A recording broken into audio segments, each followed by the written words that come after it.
Hello and welcome to the T3 Handicapping YouTube channel. I am Chris from T3 Handicapping, and I am here for the second installment of our Bet Laboratory series. This is episode 6, and today we'll be looking at the pick 3 and the 33 wheel strategy. Let's get into it. Before we get started, if you are new to the channel, please make sure that you like and subscribe here on YouTube. We provide a lot of content. Some of it is handicapping. Some of it is this Bet Laboratory series where we just try and make you a better bettor. I apologize if you tried to view the previous live stream of this, in which I forgot to turn on my microphone, so I went through the whole thing without any sound. So thank you for retuning in if this is your second go around with this. There are a lot of ways for you to get in touch with T3 Handicapping. Now, this particular video series focuses just on the mechanics of betting and trying to develop betting strategies that work for our bankroll. Now, some of them will work and some of them won't. I don't really care. My goal is to find the good and the bad to refine my betting strategy, and I hope that you are looking to do the same as well. If you are interested in the handicapping side of things, there's a lot of ways to get in touch with us. T3handicapping.weebly.com. We put all of our picks out there totally free of charge. So you can go to t3handicapping.weebly.com. You can get our race summaries, our full printouts of the races, and you can have all the handicapping material that you need to supplement anything else that you may use. Here on YouTube, like I said before, we do a lot of different types of content. Some of it's handicapping related, some of it is bet strategy related, all kinds of stuff. You want to make sure that you like and subscribe here because that's going to allow you to get information about when we're going live. We have kind of a variable schedule at times, and so that way you don't miss any new content.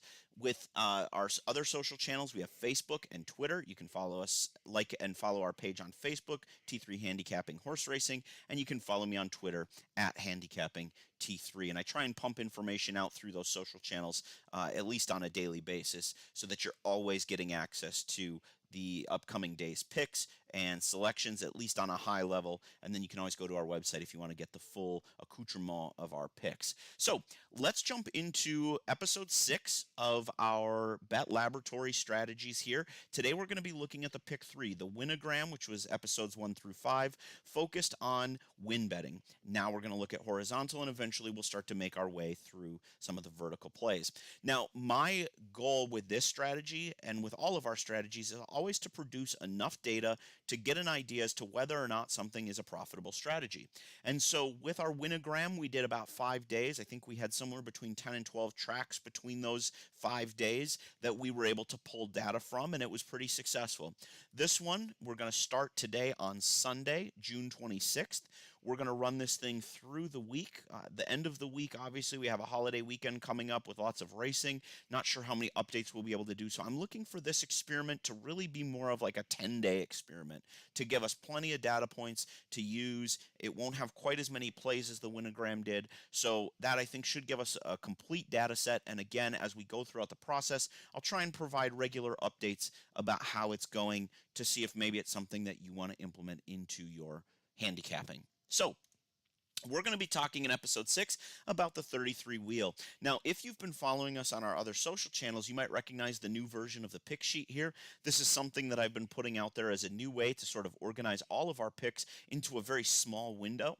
And what you'll notice on this particular grid that's on the screen is that I've got stars by certain races. Those are races in which my top selection has fair odds below 2 to 1. And the reason that that's going to come into play is you need to be selective when playing pick 3s. You can't just roll pick 3s through the whole card and expect to be profitable. You have to find a way to be a little bit more selective. So you can see that I've got 3 plays at Belmont, or I should say 3 key races at Belmont, 2 at Canterbury, 2 at Churchill, and 2 at Gulfstream.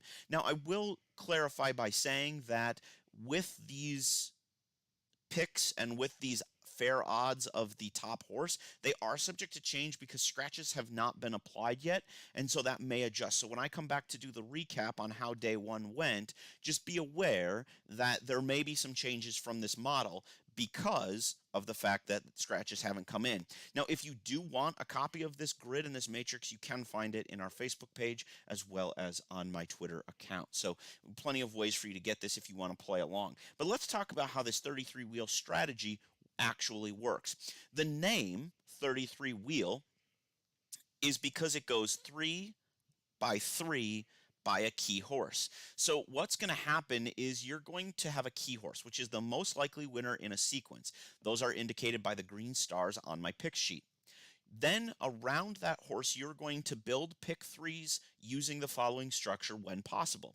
Now, what you're going to find is, like on this sheet, some of my best opinions come in like race number 1 or race number 2. It's impossible to build 3 pick threes if your top selection's in race 1, because you can't key that horse at the end. So there are going to be obvious limitations to this. So your structure that you're going to follow for this is to go 3 horses by your key horse. Then you'll wheel back with 3 horses by your key horse by 3 horses, and then key horse by your 3 horses by your 3 horses, and you will weight the tickets using 3, 2, 1 in terms of units, based on your confidence. Now, I say units because I want this to be scalable for the small player as well as the large. 1 unit may be 50 cents for you. 1 unit may be $5 for you. It doesn't really matter, but I do it in a 3-2-1 scale. Now, today I'm going to be going through my picks at Belmont. You can apply these same rules to my picks at Canterbury, Churchill, and Gulfstream. So if you wanted to figure out what I would be playing, you could easily do that. But in the interest of time, I wanted to give sort of a preview of how I'd be playing this at Belmont with my wagering dollar today, to give you an idea so that you can sort of play along and follow along, rather than always just coming to you at the end and saying, here's how I did. Now, one of the things at Belmont, because that's the one I'm going to be going over today, they have a $1 minimum on the pick three. So if you're a 50-cent player, Belmont may not be the place you want to use this strategy. You will want to look at like Gulfstream or Churchill or Canterbury, or any other track. But at least for you, the $1 minimums exist at Belmont, so you would have to do $1, $2, and $3 as your minimum units for your picks. Now, let's talk about this in practice, because in theory it sounds relatively easy, but let's make sure that we really understand what's going on here. So we're going to look at Belmont, like I said before. Again, you can apply this to Canterbury, Churchill, and Gulfstream, but here's how my picks came out at Belmont. Now, in the first situation, I'm going to be using race number 2 as my key race, because I've got 1.9 to 1 as the fair odds on the number 5 horse. So in race number 1, I would do a $1 on 2, 5, 6, which are these 3 horses here, with my key horse 5, with 4, 6, 1. 3 by 1 by 3. It's a 33 wheel. Now, my confidence level of 7.8 came from the fact that it's 2.8 plus 1.9 plus 2.1. I just use that to determine how likely I think the top horse is to win. And if I think that's the top horse to win, it's just an easy way to calculate how confident I am in the result. My race 2 is the one that I was more confident in, so I used the top level, and that was starting with the 5 here, going 5, 4, 6, 1, and then 4, 3, 1. Now, I know you can't see the 1 here. That is on our pick sheet, which you can find on our website. But to keep the mechanics of this going, I wanted to make sure that I used the 3 horses there. You could very easily play this just 5, 4, 6, 1, 4, 3, and you'd actually save yourself some money. But I wanted to make sure that I kept the 33 wheel intact, and you can see that the combined odds of those horses are 5.5. And so that's why this one got my top and this one got my bottom. I like to, when I only have 2 options, I like to just use the 3 and the 1 unit and skip the 2, because I think if I'm really most confident in this, I should be comfortable putting extra weight on it and using this as more of a saver type ticket. Now in race 4, and this is going to be an interesting one, because what you'll notice is if we use the 33 wheel strategy, this 5 horse is actually going to still be in play when we get there, and this 6 horse will still be in play when we single here. With the 33 wheel, what I want to do is I want to ignore any other key horses. There can only be 1 key horse in the sequence.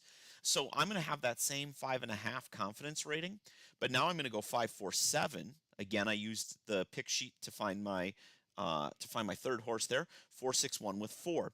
Now, what I like about this is if I'm right that the 5 is really good here, and the 4 is really good here, and the 1, 4, 6 are the likely winners there, then I'm going to hit this thing 6 times on the $1 minimum. So I should be able to really crush when there's overlapping key horses. If I'm wrong about this 5, I can still cover it as long as I'm right about the 4. If I'm wrong about this 4, I can still cover it as long as I'm right about the 5. So it does kind of build in some more confident saver tickets, if you will. So race 2, I went 3 by 3 by 1. Now I have to go 3 by 1 by 3. So I went a $1 461 with 4 with 1082. You'll notice that that one came out to be 6.7. And then my middle one was 4 with 1082 with 647 because that one came out to a combined odds of 5.9 thanks to this 1.3 that's dangling out over here. So that's how I would build that one.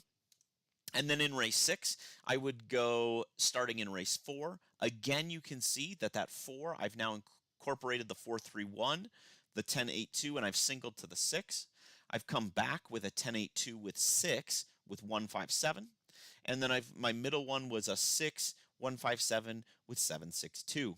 And that one came out to be 6.7. That's why I got my middle rating. One thing to be aware of if you're new to playing the pick 3 is that like my $3 pick 3s in this situation are actually going to be $27 wagers. So the cost will escalate quickly. If you're somebody who plays on a small budget, you could in theory knock these all down to just be one unit, and you could rely heavily on your confidence rating, like in this case the confidence of the 5 and 4 hitting it multiple times. You could rely on that. I don't recommend it. I like to weight my stronger opinions stronger. But certainly if you need to move things back a little bit or scale things down, maybe only do your most confident for $1 and your less confident for 50 cents. That could be a more viable option. If I were to do this on a $1 50 cent, then the $1 would be 9 and the other two would be 9 together, so that'd be like $18.